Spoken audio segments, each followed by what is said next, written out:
So it just keeps getting worse for Christian McCaffrey. We get news that he's coming back and that it's on the horizon early November. And then we get news that he has Achilles tendonitis, and not just the one leg that we thought after it was a calf injury as initially reported. We got Achilles tendonitis now in two separate legs, Tyler. No, I love my Niners, bro. I love my Niners. But what the hell is going on with this Christian McCaffrey thing? Because supposedly he was supposed to be ready for week one. There was debate about if he was going to play week one. He's feeling good. Then we got to put him on IR. Now, we don't know. He should be back.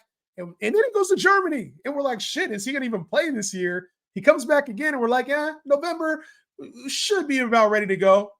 How do you feel with Christian McCaffrey, bro? Because it's starting to tick me off, man. Yeah, I think that this is just. I mean, I went on the little rant earlier, like week one, with him and Puka Nacua, and I just think it's. I feel the same way. Like there's just too much money on the line here for this kind of stuff to be happening. But it also happens in like the NHL, NBA sometimes with injuries too. Like it's kind of even worse. But it's just there.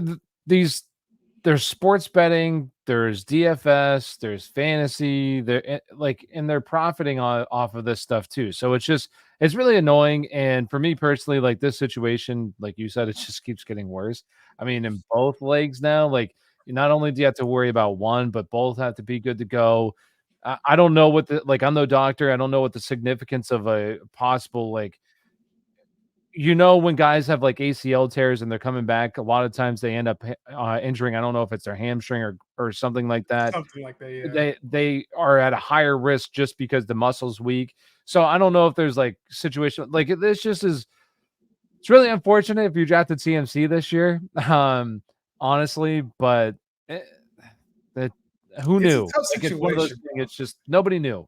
Unfortunately, It's a tough situation. And I think the shitty part is like we were going through the offseason thinking like, okay, like we know there's some risk here with CMC. Yeah. But then it was like, okay, you still take him. And then it wasn't the fact that it was like, oh, this is an Achilles issue in preseason and training camp. They weren't like, this is an Achilles issue. It's a calf. He's going to be back in a couple weeks. It's good. So there was already like some concern about, okay, we know CMC, he's older, he's banged up, but like how serious is his calf? And then the thought process is like going into our drafts at least. And like you mentioned with betting, you're like, okay, he'll be back at some point soon, probably ready to go for regular season. Achilles is a whole different injury. Yeah. And the one concern that I have, especially like as a 49er fan, is how serious is this thing? You go to Germany, you're missing already a good portion of the year. Are you at risk of like rupturing this Achilles on both of them? Like, is this a career-ending type injury? Like, where the fuck do we stand with CMC? That's the issue I have. And yeah, Jordan Mason's playing well, but he's not CMC. And I think, unfortunately, for the Niners, it's, you kind of give this established sense of hope. Like this false sense of like, we're good to go. He'll be back at some point. But it seems like this thing just keeps getting more dire and dire as the season goes on. The bye is week 9. And I kind of feel like that's a big telling point. If CMC can come back week 10, then I think you're fine. The Niners are good. There's maybe some increased risk. And like you said, we're no doctors. But on the other side of this thing, what if he's not back even after week 9, bro? I mean, I'd be worried that he's not even coming back at all, at least for for fantasy. And the other thing too is like they say November. I mean, do you trust anything that they're saying? Like even he's saying, there's no way that you can trust this situation whatsoever. So even if they're like, yeah, we're gonna prep for week 9 after the bye, he's gonna be back. Like, there's no way I'm trusting that as of right now. So it's just a shitty situation that is really unfortunate because it's like one of those things in fantasy football, like. When guys fall down the draft board, you're just kind of sitting there and you're like, I got to take him. Like he's falling. And it's like probably, maybe you like Breece Hall, maybe you like Bijan Robinson. They were already off the board when you were up. So you're sitting there and you're like, hey, I'm pick 8 and CMC somehow still here. Like, and I really don't like him this year, but I'm going to take him here. And it's just like, even if you did take him and you didn't want to take him and you're kind of stuck in this predicament right now, hopefully you had Jordan Mason. And if you didn't, it's just, it's an unfortunate year, unfortunately, for you, but it is what Let me ask you this, because I think this is one of the bigger, obviously, issues that somebody's going to have that drafted. It's, do you hold him? Do you sell? Do you like buy him? We're not doctors, and I don't think we're trying to give out injury advice, but we do we do have fantasy teams and we are savvy fantasy players. So we have to kind of go in this in one direction or another. Like it's a pivotal moment. You can't just sit on your hands when there's opportunity, and you can't panic when maybe, there's some things in your face. But I would say this, week 10 is probably the target point for me. Me personally, I think that they're talking about an early November return, which would pin him at like a week 7, week 8 return. I think that week 10 against Tampa, there's week 11 against Seattle as well. I think week 10 against Tampa, right after their bye, is a good chance for them to get maybe CMC 3 to 4 weeks of just limited work, split backfield. Could create a buying opportunity for Christian McCaffrey if somebody is purely panicking and wanting to get rid of him. I wouldn't treat him as anything more than like a top 12 running back. But I think if I could sneak in like somebody maybe just around like the James Cook, Travis Etienne, that kind of range, I might be interested in moving for Christian McCaffrey, who does have upside. It's just tough to give that up right now. Yeah, and the problem is there's two parts of the problem, right? The first one is if you probably did draft CMC, like chances are, unless you absolutely crush the rest of your draft, you're probably struggling. Like missing out on your first round pick, it's really difficult to tread water when that happens. And especially it's not like he's just missing one game. He hasn't played at all. So you're missing massive production there. So it depends on how your team's doing. Like if I'm sitting there and I haven't won a game, because that could be a realistic thing. You just haven't won a game, especially if you drafted other players and they're also hurt. So for me personally, like if I'm in that situation, I'd be just trying to move them. And I'm trying to move them. Like I'm looking for the team. Like I said this last time, I'm looking for the team that's like hasn't or is undefeated, only one loss. And I'm trying to ship them off for like, and I'm trying to think, because the other problem of the situation is like, who actually wants to buy him and what are they actually willing to give up for him? Like that's the biggest problem, is that like you're looking to see, all right, are you going to settle for like maybe they sell J.K. Dobbins, but That's would anybody even sell that's J.K. Dobbins? Like that's the thing, is I don't even think that the manager that has J.K. would even be willing to give up J.K. for Christian McCaffrey. So it's a really tough situation, but that's honestly kind of like what I would be looking to do. Or just shooting your shot. Be like, all right, hey, I love Chase Brown. I think this is a turning point for Chase Brown. I'm going to shoot my shot. He's going to be my guy. If it doesn't work out, well, my season's probably fucking cooked anyways. I'm just going to shoot my shot. So like that's what I would be doing. Just, you got to look Garrett Wilson. If there's somehow I can take CMC and pair up like somebody else for Garrett Wilson, or if I can just do it, I highly doubt you can do it straight up. But if I can take CMC and pair it up and get Garrett Wilson, that's something I'd be doing. Like it's going to be really tough to pull off, but like that's you gotta evaluate, and you gotta know your league too, because I think Chase Brown, you probably get McCaffrey for that, but like you said, it's got to be somebody that you find production with. How I find a little bit more value with a guy like, and I think we talked about this last time actually. How I find value with a guy like CMC is you package him up with maybe another name. Because there's always a name whore in your league. There's always somebody who's like, just, I want the name power. Like I'm probably that guy in a lot of leagues. So you pair up like Christian McCaffrey with another struggling name, it's going to make the trade seem better in their eyes, right? Like especially if you could find a fallen name, maybe somebody who hasn't been performing very well, maybe like a Bijan Robinson, or like you mentioned, Christian McCaffrey and Garrett Wilson might net you something really nice if you're able to trade both of those two. And so to me, I look at the name value, but in a package deal more so than one-on-one, because one-on-one is tough to gauge. You're talking about guys like Chase Brown or Rachaad White or James Cook, or like how high are we going and how low are we going? Yeah. So I think it's hard one-on-one, but if you can pair him up and give somebody the thought of like, yo, if Christian McCaffrey does come back, I have an RB1. Now I think it's easier to move off that piece. But the Niners, man, kind of screwing us right now with how they're doing this whole CMC thing. And hopefully he's able to get back on the field and help us out. Hopefully. Speaking of other injuries, Tyler, man, to one of your guys too, one of your favorites, Rashee Rice, man, and unfortunate injury, bro. Dealing with a torn ACL. Patrick Mahomes, friendly fire there. You hate to see it. He was having a really strong start to the season too, probably going to push for a top 5 to 10 receiver spot on the year. But now what do we do, right? Like there's no shot he's returning this year, which is what it looks like. Obviously there's supernatural cases, but it doesn't look like Rashee Rice is returning at all this year. Was it actually confirmed? I know it's feared. Yeah. I don't know if it was actually 100% confirmed or not, but I think for us in fantasy, it's a wrap. Like, I'm not holding yeah. him out for week 17 or 18 return at 50% Well, yeah, capacity. no, I'm saying like the fear was that he tore his ACL and then they're Yeah. getting an MRI. I'm I, sure it's done. I think it was a torn. I think it was like established that it was a torn ACL. It's Okay. just like how long in the recovery, and we know it's about a year for Yeah, most like players. he's definitely out for this year, 100%. Which it sucks, man. It sucks, and Yeah. obviously for Travis Kelsey owners, there's you don't want to kind of like be able to win in somebody else's L, but I think you have a player now that's probably going to get a little bit more volume.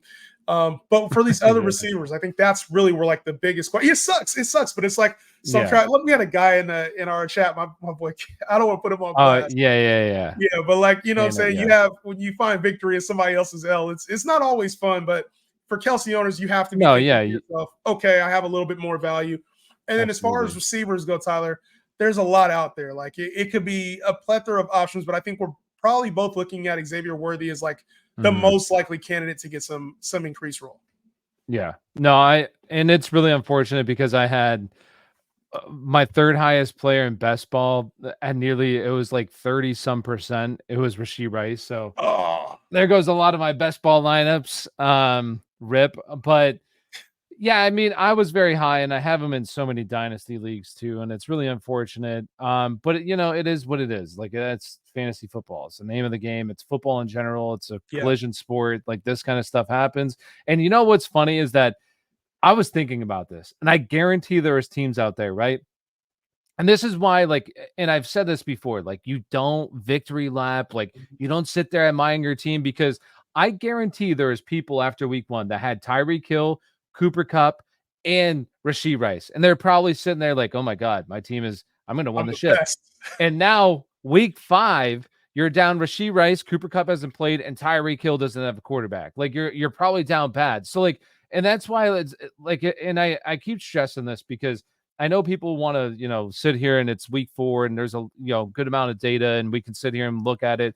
These guys are performing, but it's a long season and it can drastically change in the blink of an eye as we saw with this. So what I think is going to happen going forward, like Travis Kelsey definitely gets a boost. And if you traded away Travis Kelsey because he wasn't doing anything, that's really unfortunate. I think Xavier Worthy obviously gets a little bit of a boost. I don't know. Like, there's been some talks that this team, like, I've even seen like ESPN people say this too. Like, this team could be in trade for like in the market for a wide receiver, but like they also had Hollywood Brown, who's not supposed to come back until I think like the best case scenario is the playoffs. I don't know if they actually try to make a move. I think that potentially, I don't even want to say like Juju. I don't think there's really anybody. I think it's just basically Hollywood It's Brown, Travis Kelsey, and maybe one of these running backs potentially can kind of step up and be like the third guy in this offense that they kind of lean on. But it's basically Travis Kelsey. I think it's the biggest boost here. Yeah, I think it's gonna be tough because we always see the Chiefs like go get other receivers. Like they went and got Juju Smith-Schuster, and that was after, after the Hollywood Brown injury. So obviously they don't believe in Sky Moore. They got rid of Kadarius Toney already, and you're now dealing with 2 injured receivers. Justin Watson's been a guy on this roster, and like I just don't really think that there's a lot of additional value when it comes to him because he's had opportunity Yeah. to like elevate his role. He just hasn't performed in any capacity that's fantasy relevant. There's only one name I could think of outside of like a distinct trade candidate that would probably fit that role really well. And I think it's kind of far-fetched. It could happen. We've seen this team go after names in the past. The Kansas City Chiefs are kind of the name whores of real football, right? Yeah. Michael Thomas. And we I talked knew about you the were going to slant say route him. for Rashee Rice. I don't know if he's Yeah. cooked. It seemed like he's cooked, right? Like Yeah. that's what it seems like, and nobody's really giving him a chance. But we've seen this team go after Kareem Hunt, and who knows what that looks like for Michael Thomas if he's able to step into this role, or anybody else that's a trade candidate. So I don't have that's no insight, that's no nothing. Yeah. That's me just thinking of options off the top of my head. But for now, I think Xavier Worthy, who saw an increase in snaps played as well, over 70% for the first time this year, is really the only immediate candidate to step up. And then some of these running backs are going to have to take on a little bit of the receiving load as well. Well, and it's also important too because this team's coming off a Super Bowl win, right? And But I think a big part of that Super Bowl win, Travis Kelce playing fantastic down the stretch, but so did Rashee Rice. Like he was playing good football, and now you're out him, and we can say Travis Kelce maybe isn't the same player. I don't know. Like I think that's going to be a big. Is Travis Kelce actually cooked going forward or not? Because if he doesn't look good, like there's definitely some big worry with him going forward. But if it isn't, like obviously Rashee Rice, so it'll be interesting to see how this team kind of plays out. But we should talk about the running backs. Well, we got to talk about the running backs, man. Like obviously Kareem Hunt. There was Carson Steele, right, was the name, and obviously I butchered that name a lot heading into his starting role, Carson Strong. But Carson Steele is the guy, and it was interesting because he got the start. There was a lot of talk of like, what's Kareem Hunt's role going to be going in? They're activating him. Is he going to be a pass catching back? Is he going to be the lead back? And is he going to be the starter? And Carson Steele was the first one with the opportunity to start. And we had talked about this kind of floor value. He had fumbled a couple weeks earlier, and then it happened again.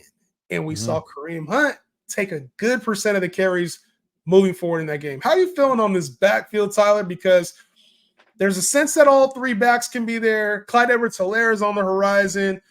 What do you make of this whole thing?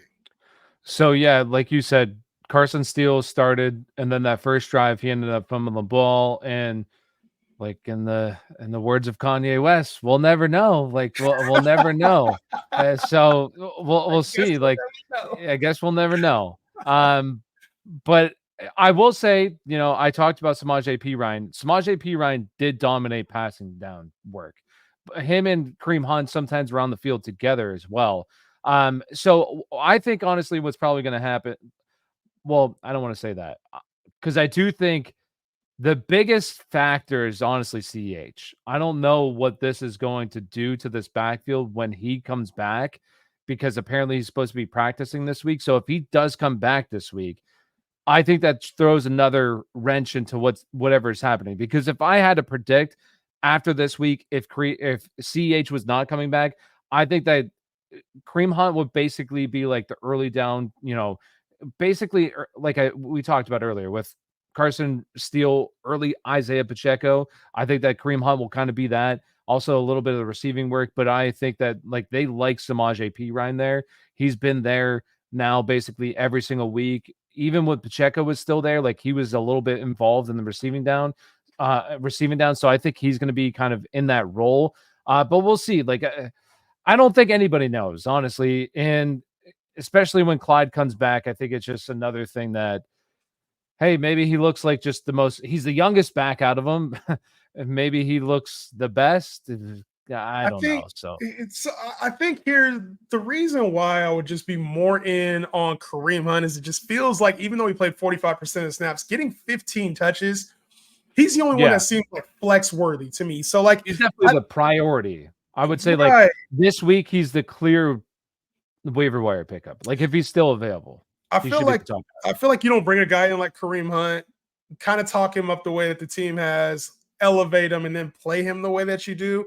Yeah. If you don't at least have like priority in that system, I think Clyde Edwards-Helaire is going to bring in. He's better suited. It feels like on limited work. It kind of just feels like that he stays healthier longer. He's more effective in those games, even though we've seen him at times be good in those roles. And then when it comes to the pass catching side of it, like I think Samaje Perine's always going to have a role in that offense. Now it's just not the one we want for fantasy on a consistent basis, but I think he's going to see 6 to 10 touches on almost every single game moving forward. So it's a tough situation to monitor because I think all three will have, you talked about it, like they're all going to have some points, I think, at times.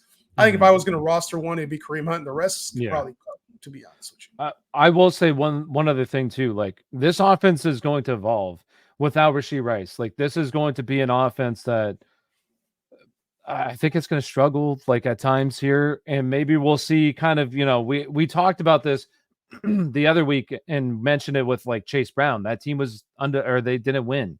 Chase Brown ends up playing a little bit more. They win. Things will change. Guys will have good weeks. Guys will have bad weeks. I don't think I would cut them unless it's like to pick up Kareem Hunt. I would probably just continue to stash just because like who else are you going to truly pick up? Running back's heavily right now. Yeah. So I would definitely try to stash Clyde and see what happens when he comes back. You never know what's going to happen. We saw this even with the Cardinals situation. We've seen it now in back-to-back weeks with Marvin Harrison, who's he's looked the part at times this year. But a lot of people get excited about what he can do for the future, right? A little bit of inconsistency out of Kyler Murray's part, another player on the Cardinals who we really are excited about. And in a game without Trey McBride against one of the worst secondaries in the league, we're expecting a mega breakout game from Marvin Harrison. It didn't happen. He was good. I'm not saying he wasn't good and hasn't been good, but I think we're kind of shocked because like we see the talent at times. We've seen the usage at times in certain quarters or drives, but this thing hasn't picked up the way that I think a lot of people expect for Harrison. Are you concerned about this Kyler Harrison thing consistency wise moving forward? Are you happy with the results? Talk to me about, because we haven't really talked Cardinals a whole lot yet. And I feel like this is a good time to do so, coming off of a L to the Commanders.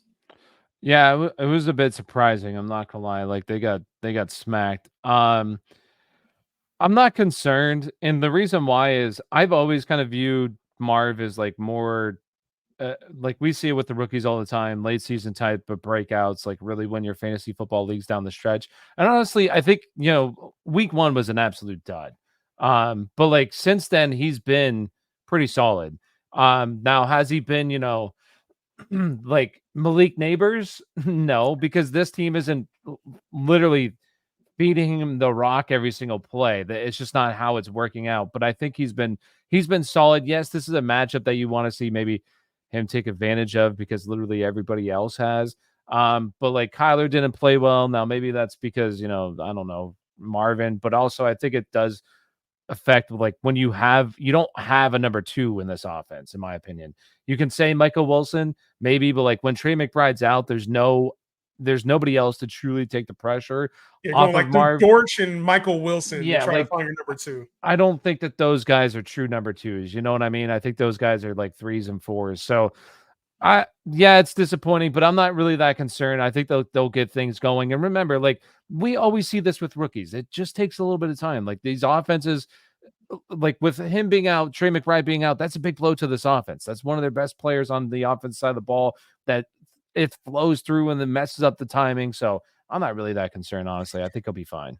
I think it's just a matter of like where you expected Marv to be at this point. And Yeah, if you I would agree. expected him to be what he was in that first half of that game, first quarter when he went crazy. If you're expecting that every week, I think you're in for a disappointment. You're probably wondering where his value is.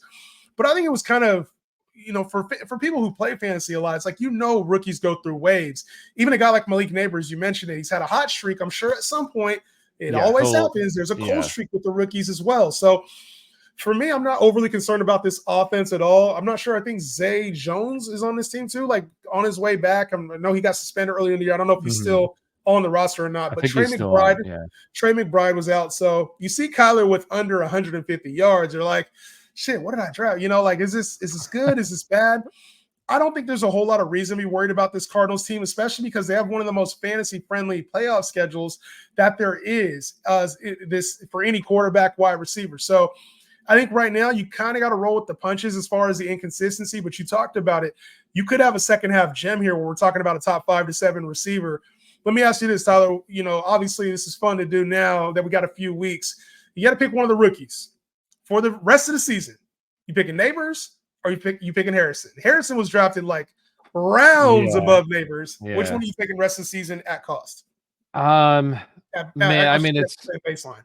It's really tough not to say Neighbors just because like the dude's on pace to shatter like not only just rookie target record, like the target record in the NFL.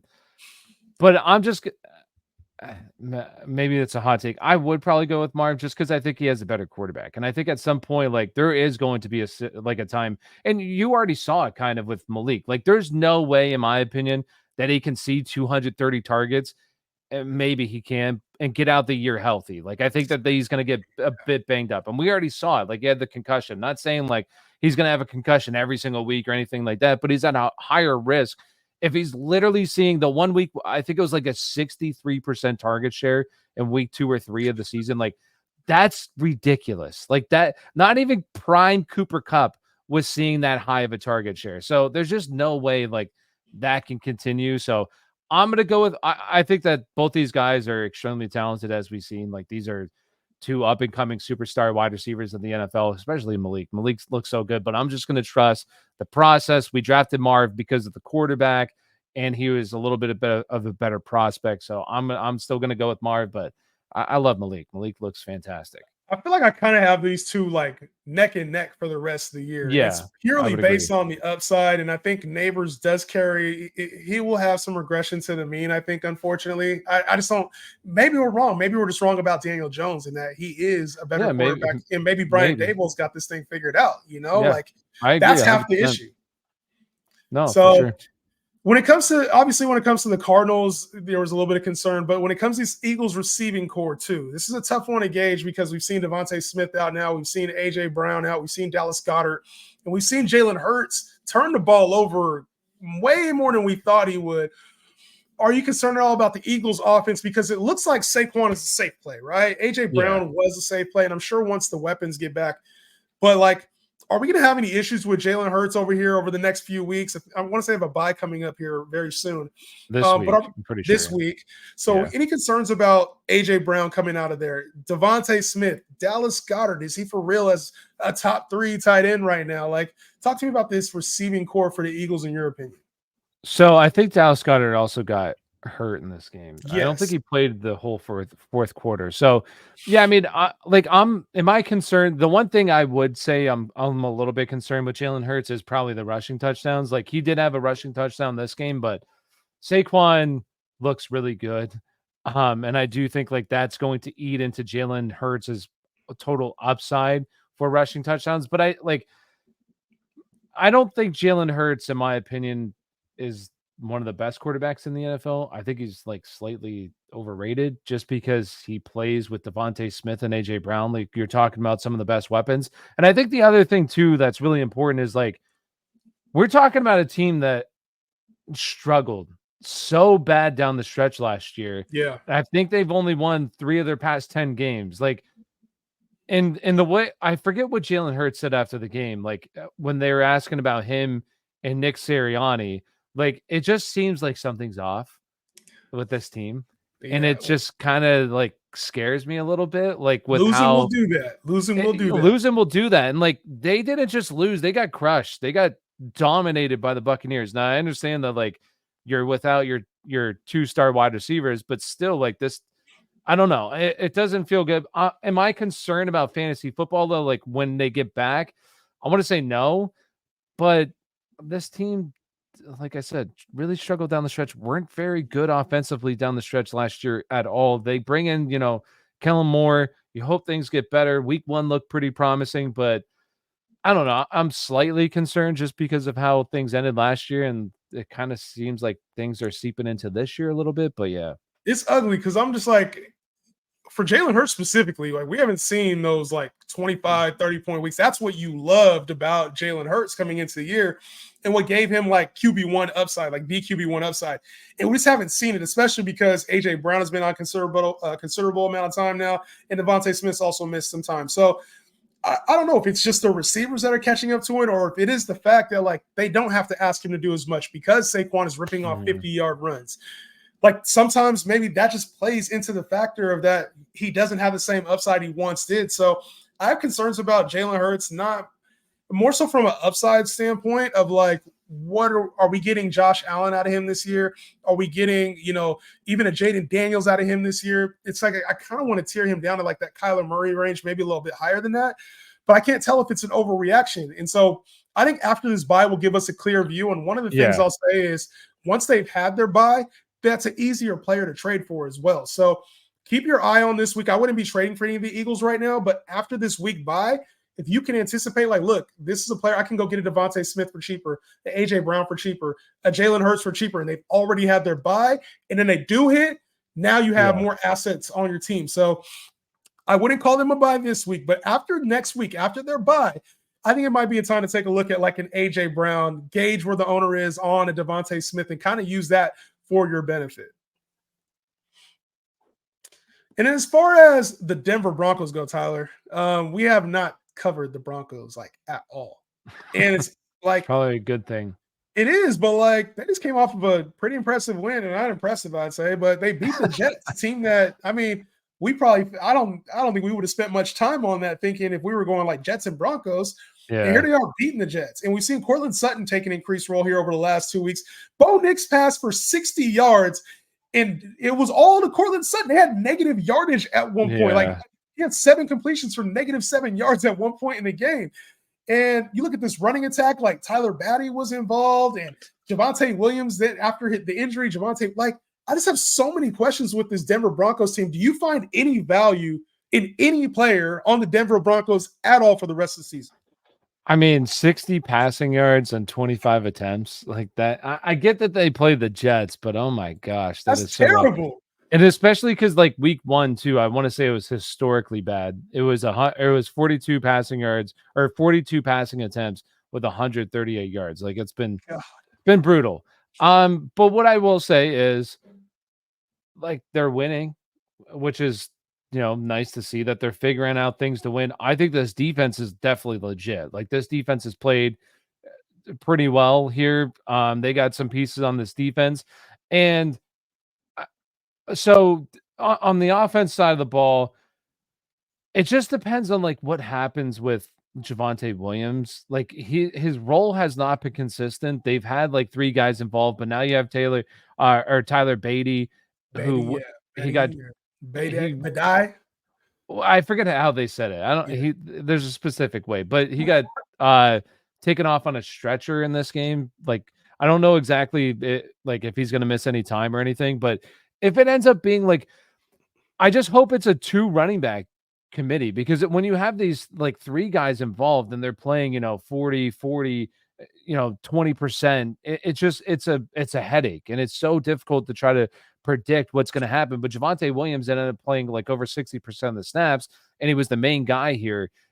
So if that's the case going forward, I do think Javonte Williams has value, especially because Bo Nix isn't playing well, and this is a really tough matchup, but like he is also a rookie. You would think he gets a little bit better, a little bit more comfortable as the season progresses. Sean Payton's able to figure out how to efficiently use all these players to the best of capabilities and move the football. So I like a guy like Javonte, I would just continue to hold. I know, some people, we even talked about it, like it's getting rough out there. This was encouraging. So hopefully that continues. And then like the wide receiver, it's really just Cortland Sutton. Everybody else doesn't serve. I'm selling the shit out of Javonte Williams. And I'm a big Javonte guy. I'm just being honest with you. Like, I'm a big Javonte guy. I was like, he'll be an RB2 this year. It's just ugly. He's playing like this is rough. 50 and 60% of the snaps every time, no matter who is there. Like Tyler Batty. It was Audric Estime earlier. Yeah, like it just makes no sense to me. Like, and he just hasn't performed. This is the first week we've seen him over 4 yards per carry. So I'm like, I don't think it's not even that he's not like good or bad. It's that this offense can't move the fucking ball. You got 60 yards passing in this game. For Bo Nix, like he hasn't really had a lot of strong efforts this season. You talk about games 138 yards, 216, and then 60 in 3 of the 4 games. And it's like you can't rely on a running back that A, doesn't score touchdowns, B, doesn't get a lot of work in the passing game, and then an offense that doesn't move the football. Mm-hmm. So I kind of view like this 16 carries as like, Javonte, you want an RB2? Like he had the work. No more Tyler Beatty. I don't know how to say his last name. I'm sorry for butchering it. But would you rather have him or Najee? Give me Najee. Oof. And I don't care. I'll take Najee with the workload over him, bro. Like I'm out on Javonte right now. The offense too, like, and then you think about it, Audric Estime is expected back next week. Like that's just bring even more into the fold. I'm completely out on Javonte Williams, man. Even like a Cortland Sutton to me, I think it's a sell high for Cortland Sutton if you have him. Because what's this offense look like? I mean, I know he's commanded a lot of the targets here over the last 2 weeks. This offense is just atrocious, but I want no parts of it. Oh yeah, I mean, I would. I don't know who would take Cortland Sutton though. Maybe somebody would. I would definitely be selling. He had a touchdown. He's somebody that you would definitely pair up and just like a piece on top, a little cherry on top to get the deal done. But yeah, that 0-4 team, because you probably have both these guys, send Cortland Sutton and CMC together and see what you can get. There you go. It's the Broncos offense. Just It looks rough. It looks rough. I wouldn't want any pieces of this offense right now. So let Definitely me ask you this, because I came in a little bit hard on him. Like, I don't want Javonte. Josh Reynolds was a player, like, I'm completely out on him now. Like, I thought he was pickup worthy, flex worthy, maybe. It looked like he was like our early on. Then we saw CMC. Any chance that Bo Nix gets better as the season goes on? This offense gets better, and maybe we're being a little too hard on him early on. You think that's a possibility, or you think this team's going to be asked for the rest of the year?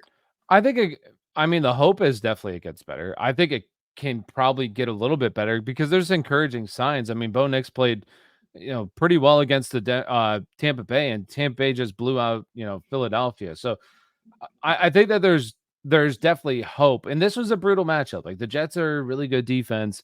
And it was raining. And it was raining in that game. It was it was awful. So, and they went in there and they won. And, like, as long as you're winning, I mean, you're gonna have a starting job. And people, like, the confidence in the coaching staff and, like, all the players.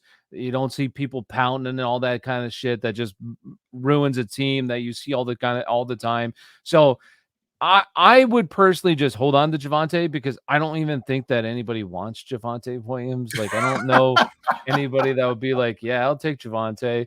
Unless you had, like, maybe CMC, Isaiah Pacheco, and, like, another running back goes down. You're Can't even banking on sell high Carson on a player, Steele. man. Yeah, like, I would just continue to just hold out hope on this offense gets better, because I don't think anybody would want them. Well, holding out hope, sometimes you draft players a little too early. And sometimes players don't give us what we're looking for early. So you have to hold out hope. This Jets team has a couple of those players, in my opinion at least, that were drafted maybe a little bit too high. We could debate on some of these guys. But Garrett Wilson is leaving fantasy managers with a lot of questions right now, just given his performance. Obviously, going to reign a tough matchup against Patrick Surtain, but it's worth talking about because we haven't seen the top 12 Garrett Wilson that was drafted. And obviously, Aaron Rodgers is starting to spread the thing out a little bit more. Mike Williams, Alan Lazard, Tyler Conklin, the running backs. Before we get into the running backs, though, what are your thoughts on Garrett Wilson? Because to me, I see a guy who we probably over-assumed in his role, also with some tough matchups coming up, but should be better at some point in the season. Like, I don't think we're going to get wide receiver 3 version of Garrett Wilson every single week. I think he'll be better. I just don't know if I see top 5, top 7, which the market in our mind is like he should be a top 5 to 7 guy. I think right now when it comes to Garrett Wilson, I would be holding on to him, like holding until he has better days. Or if you could sell the name value at wide receiver 1 price, then do it. Because I think his price right now in my head, Tyler, I think rest of the season he's a wide receiver 2.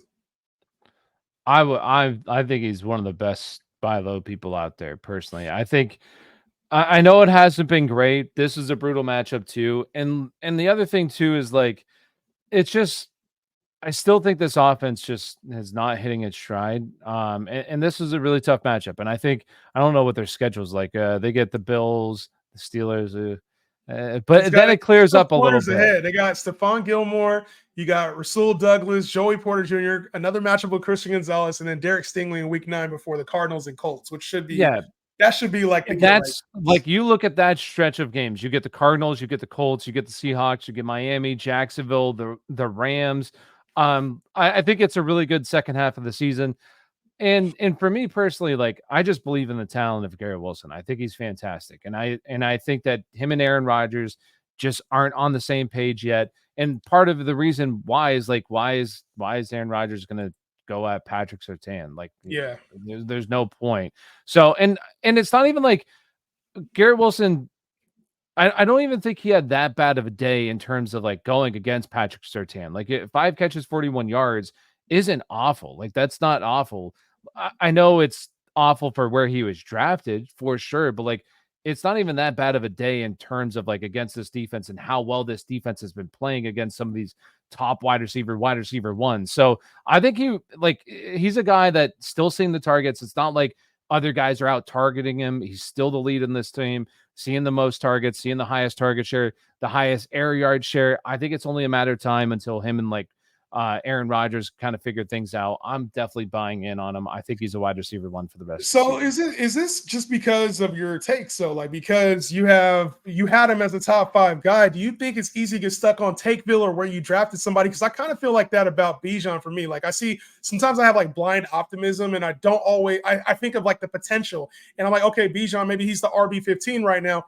But I know that there's elements like he's just missing the touchdowns or he hasn't had the big games yet. And I know I could get stuck in Takeville sometimes. And that's part of what we do, not even just us as creators, but like guys you just believe in, guys you believe in a talent. And on real football, maybe they have a certain role for their team. But for our fantasy teams, maybe they're not producing at the level that we want them to. Like, is that a player for you? Because like I mentioned, with Bijan, it's easy for me. But when I see Garrett Wilson, I see a guy that's like, with the quarterback that's not going to throw for probably more than 4,000 yards, probably going to be under 4,000 yards, in an offense that doesn't really need him to be the guy because you got the 2 strong running backs, you have other receivers. Is this a guy that maybe we're just, you know what I mean? Like we're kind of holding on to that. We drafted him as a wide receiver 1 and we're expecting him to be that because of the talent. Like I know it's a tough thing to like kind of let go of, and I'm not saying you are or aren't, but like I kind of feel like that's a player that the community might have just had a rank too high, you know? No, I understand, but I think like the reason why he's being drafted that high, is because of the talent, right? Like you're Yeah. drafting him that high because of the talent, the situation, and like we see it all the time. Guys have slow starts to the season. I mean, last year, I mean, Jamar Chase was a little bit slow because CeeDee of Lamb last year. CeeDee Lamb. He was outside the top 12 of wide receivers the first 4 weeks of the season.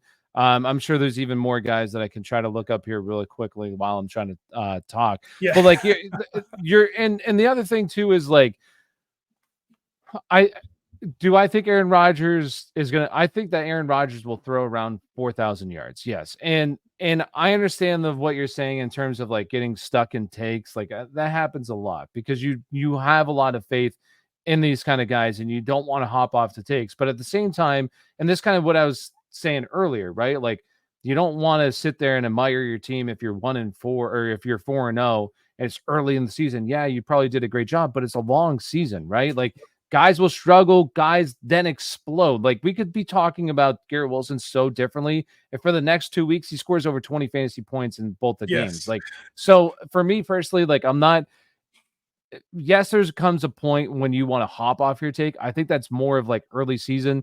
If he's not seeing the targets that you thought he was going to see, or they're not seeing the work that you thought they're going to see, then yeah. But as long as they're seeing that, I think that there's still hope that they can still get to that point of what you thought in the season. Maybe they don't finish there, but they can get probably pretty close if they start to have this big blowout or big blow up in the second half of the season, which I think that like he still can do. I That's feel good another about thing it. too, is that even with takes, you have to look at like, can they produce at that level? Say they miss the first 3-4 weeks. A guy like Garrett Wilson, I'm glad you said that because it's easy to move off of your take and be like, I don't believe. But the reason I still believe in a Bijan Robinson is because of all the fundamentals that were in place before we drafted. And just because he hasn't had a strong stretch of games doesn't mean that those fundamentals still aren't there. You talked about it last year, guys that were outside of the top 12 with the position that finished top 12 at the receiver position. CeeDee Lamb, DJ Moore, Jamar Chase. These guys were all outside of the top 12 after week 4. So I'm there with you, man. I'm not there on Garrett Wilson, but I'm glad you said that because I do think if you believe in a player, especially if you believe in Garrett Wilson, and you did a lot of your homework and you see the resemblance is there. Like we know the targets are there, the things you want to see are there. We just haven't seen it on the field. So I'm not mad you did that. Another one of the jet set is up there. Breece Hall. I have some concern about him as well. Obviously coming off of a subpar game for Breece Hall standards. Talks about Braylon Allen being more involved. And we've covered this a little bit. We talked about Braylon Allen in his increasing role. I'm not sure what this looks like moving forward, but it sounds like the team is still behind Breece Hall. Robert Saleh came out and said, Breece is our workhorse. So there's no questions about if it's going to be a split. It's how much does Braylon Allen start to eat in this? Because he's playing really well right now. We got to admit it. Mm-hmm. Yeah, so the same thing with Breece Hall, and he's dominating the important snaps that you want to see. Like he's dominating the goal line, he's dominating the receiving work. If he sees, like you could look at the situation kind of, and it's not there yet. I don't even want to say this, but it's like Jahmyr Gibbs, right? Where like Jahmyr Gibbs is this guy who he doesn't play 100% of the snaps. And the other thing too is like you see some of these guys losing their snap share a little bit, but as long as they're like 60%, like 70% of the snaps, like that's fine. If it's a 70-30 split, that's okay because Yeah. you don't want your guy playing 90% of the snaps. Those guys are not going to last throughout the season if they're literally seeing 90% of the workload. That doesn't happen. So for me personally, like I'm not like, do I think it maybe could limit his upside a little bit? Potentially, but like he's still, it was a dud week. And I think that this offense just kind of struggled. And yeah, Braylon Allen had the better day. Brees didn't, but also I want to say Brees had 3 goal line attempts. That kind of lowers that yards per carry average because it's, only 3 times at the goal line. It still wasn't a good day at all for Brees, but compared to what he was doing early in the season, he was averaging like over 18 fantasy points per game those first 3 games. I'm not going to overreact to one game. I think he'll be fine. He's still seeing the workload that you want to see, the snaps that you want to see. We could have a different conversation maybe in like week 8, but as of right now, I'm not really that concerned. Yeah, there's no need to panic on Brees Hall. And even somebody who didn't draft Brees Hall, and I think the only thing I would say is that Braylon Allen taking work would probably cap his ceiling a little bit. So I agree with you there. But to be honest, we haven't even seen a big game out of Brees Hall yet. It's been a lot of just like the volume, 15, 16 carries for like 60 yards. We've seen, a lot of the receiving work that we saw last year. So this is another case of like the elements are still there. It's just Braylon Allen is on them heels. And so I think you talked about it in a few weeks. If we're still having the same conversation, now we're getting 40% to 50%. But I think for now, there's no need to panic on these guys. No. It's week 4. And if you were panicking on them, I think you can have some concern. There's no need to panic sell, panic trade, etc. Speaking of sell opportunities, there are some certain sell high opportunities, and I got 4 players I want to talk about if you think that these are sell high opportunities or not, okay? So players who come off of strong weeks that we draft early in the season, either you view it one of 2 ways. You view it as, I was right. See, I just had to wait. I was right about the player, or you view it as like, oh shit, now it's time to get this motherfucker off my team. There's only 2 ways you view it. I got 4 players who played really well in week 4. I want to talk about if you think if they're sell high candidates or not. DeAndre Swift. I'll go first on this one. I'll let you go first on the next one. DeAndre Swift had a really strong effort this weekend, involved in the passing game, had over 150 total yards. Like, this is what you want to see. I think almost 150 total yards. That's what you want to see out of DeAndre Swift. 180 total yards. Good to go there, right? And this was a really strong effort from him in a game that he absolutely needed. There was a lot of talk about Rashawn Johnson being the next guy in there and potentially taking over. I was probably part of that train. I think this is sell high. Like, when it comes to that this line's bad, I think that this team will be better. But I do look at this as like, if you can sell him at RB2 levels, do it. If you're not getting RB2 levels, you just hold his ass. I want to say sell, but honestly, I'd probably just hold. And the reason why I would hold is he's still seeing good snaps. Now, and he's one of these players too that I don't think he should be a guy who's playing 70% of the snaps. I think it should be, once again, like kind of Jahmyr Gibbs. He should be one of these guys in the split backfield. And I think with Roschon there, I think that's honestly kind of good. Now, what I don't like is Roschon Johnson didn't have the goal line carry, which worries me. But like the big thing with DeAndre Swift is always the receiving upside with DeAndre Swift. And you kind of saw it this weekend. And he's an explosive player. I have confidence that this offense will get better. I believe in Caleb. I think he gets better. I'm going to hold on DeAndre Swift. And the other reason being too is like, this throughout the season, like running back becomes brutal at the end of the year, like so bad that you're just trying to get these scraps throughout the week and looking for guys, especially during bye weeks and injuries pile up, plug and play. So for me personally, like running backs are always really difficult for me to sell. I would hold. And also the other thing too, I don't know if anybody wants to buy him. I feel like he's the obvious sell. Yeah, like obvious sell high candidate. Yeah, like I don't know. I'm buying that. Coming off of that was the easiest matchup you could have against the Rams. They've been a bottom feeder against pretty much every fantasy position. But I don't know. I got him as a sell. You got him as a hold. Not bad. Michael Pittman. Strong game for the Indianapolis Colts. We saw Joe Flacco enter the game, but even before that, we saw Anthony Richardson getting the ball to Michael Pittman. It looked like there was an added effort to get him in. He has not scored a touchdown on the year. You think he is a sell high candidate or a buy low? I'm selling on this one. The reason being is, if Joe Flacco was the quarterback, and I know he had most of his, well, it was like half his damage. He was right around 120 receiving yards. So it was like half of his damage was with AR-15, and then the other half with Joe Flacco. I just think like Anthony Richardson's it's too inconsistent, and I think it's going to be too inconsistent all season long.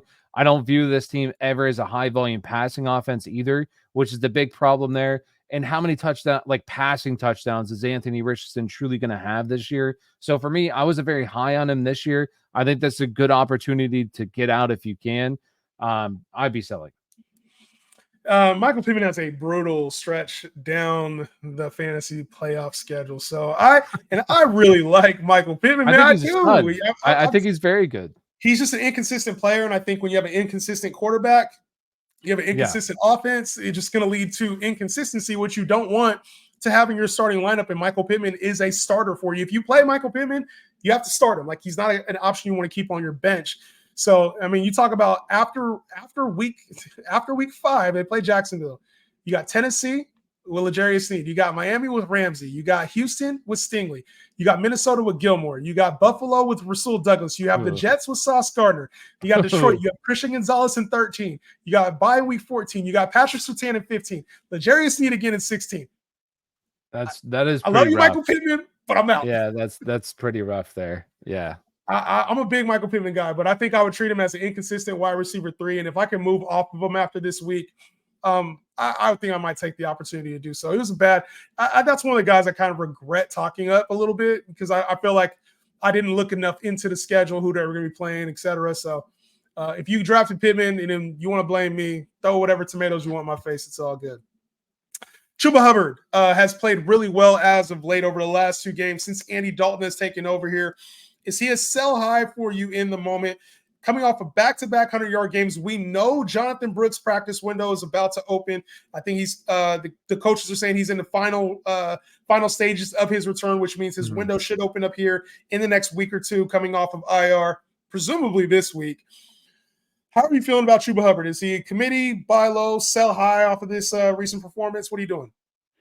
I'm honestly just gonna hold like with him, and the reason being is just because like you drafted Chuba Hubbard knowing this, right? Like you knew he was going to be a part-time rental until Jonathan Brooks came back, and we've talked about this too, right? Jonathan Brooks, the hope is that he's healthy and he's able to overtake these guys and be the guy, but there's also a chance that he doesn't. And it's a committee all year long, and they don't, or he pulls a hamstring or something. I don't know. There's so many different things that could happen that I would just roll out Chuba Hubbard, because like with this new offense with Andy Dalton here, he's an RB1. He's playing like an RB1. He scored 20 fantasy points back-to-back games. And he's playing the snaps. He played over 70% of the snaps this weekend. So I would just continue to roll him out, and I would just hold on to him, because if the Jonathan Brooks doesn't work out, hey, you got the guy that you drafted in the 11th round for a stud. He's a stud. Yeah, I mean, worst case scenario, you got to start a running back for the next couple of weeks. And so I don't know. I don't necessarily think he's a sell high guy, because we don't know what Brooks is going to look like. We don't know what his role is going to look like. But if you can, I think if I could sell him as a top 20 running back, I would. That's the time where I'd be like, if I could sell him as a top 20 guy, or say I was a savvy owner in my league and I said, you know what, CMC, I want a player that I could trade. Now I'm trying to throw Chuba Hubbard out there for CMC, because now I know I have upside on the back end. So you trade the certainty for upside. That's how you win your leagues. And then the last player, Chase Brown, has come with back-to-back decent performances now, getting a little bit more involved. Your boy, Chase Brown, over 20 fantasy points this weekend, scored twice. I'm selling high. I'm selling high just because it's a split committee. I think he's a top 40-ish type back, but I'm splitting. I think he's a flex. If you could sell as he's a top 30 back right now. If I can get top 30 price for him, I'm selling for him. And listen, I think he'll be good throughout the year, and there's going to be times where he's utilized, but it's kind of that consistency factor. I just see Zach Moss as the lead guy. I think he's kind of the lead back here. I don't think he's played over 40% of the snaps yet, Chase Brown. So to me, I'm like, that's kind of where I see this differentiation between the two, is that Zach Moss is going to be involved. Chase Brown, you're kind of hoping on a week-to-week basis he is. I'm selling high. I don't know about you. I I mean, it's just going to be boring take. Like, I'm just going to hold. And the reason why I'm going to hold, the one thing that I'm kind of holding out hope for, and this was kind of the thing heading into the season, is that Chase Brown on limited touches last year was one of the most efficient backs in the NFL, up there with, like, honestly, Devon Achane and these kind of guys. So, like, Kenneth Walker, too. Like, he was very good on limited touches, very efficient. In the past 2 weeks, he's been much more efficient than Zach Moss. Now, I'm not saying this is going to continue throughout the entirety of the season, but like there's a different explosiveness with Chase Brown than there is with Zach Moss. And I think that both these guys, kind of like what you said, is they can coexist, in my opinion.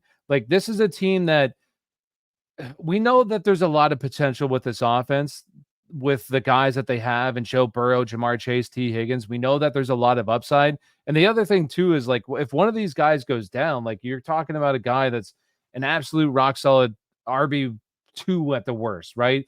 I am a little concerned with the snap share the first few weeks of the season, but these past 2 weeks it has increased and he's at 40%, the highest he's seen all season.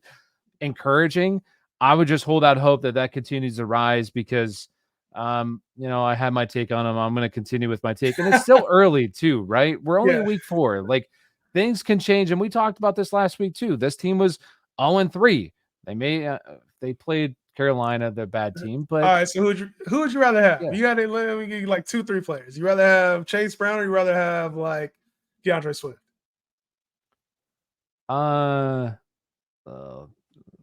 Neither. I would just, I guess, DeAndre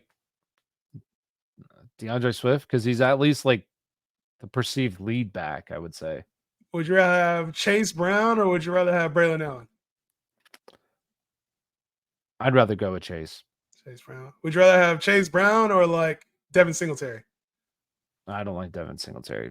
I guess Devin Singletary. Well, I just don't feel confident with that offense still either. Like, I'm not completely sold on what they're doing. And I'd rather have like a starting caliber back than Chase Brown, but I think he's up there as far as like elite handcuffs. I think he's up there. I think that there's a lot of upside. Like, for me personally, and that was kind of thing too with Devin Singletary. I think Devin Singletary was a prime, like, sell high. And I think the longer season goes, I think he's going to lose value. And where Chase Brown could have his value increase because this offense gets better and he eats up part of this role going forward. So, yeah. Side note, Nick Chubb's practice window is open. So over the next 21 days, there's a chance we will see Nick Chubb at some point here in the very near future. Thoughts on him real quick? Any thoughts on Nick Chubb? He's not a player that I truly invested in. I think it's going to be a tough injury to come back from. Yeah, I don't like the injury. Older in age. I think Jerome Ford will be involved in this offense as well, like a 1-2 punch with him and Chubb, but we'll see. And also, the Cleveland line's really banged up. Yeah, they're very banged up, and they have not been very good. And Deshaun Watson has not been very good. So it's there's a lot of stuff here where you could have a bad offense with a committee back. Like, those kind of things just never really work out. Those are guys that you don't really want a part of. We'll have to talk about Cleveland soon, because Cleveland is that's an ugly situation fantasy-wise. It feels like there's like times when we can find value out there, and then there's other times where it's just like shitty, bro. Yeah, they lost. Yeah, they lost to the Raiders, right? Yeah, I'm pretty sure. Ugly. It's rough. Ugly for the Browns right now. But we're out of here. Appreciate y'all. We will see you guys on the next one. Peace out.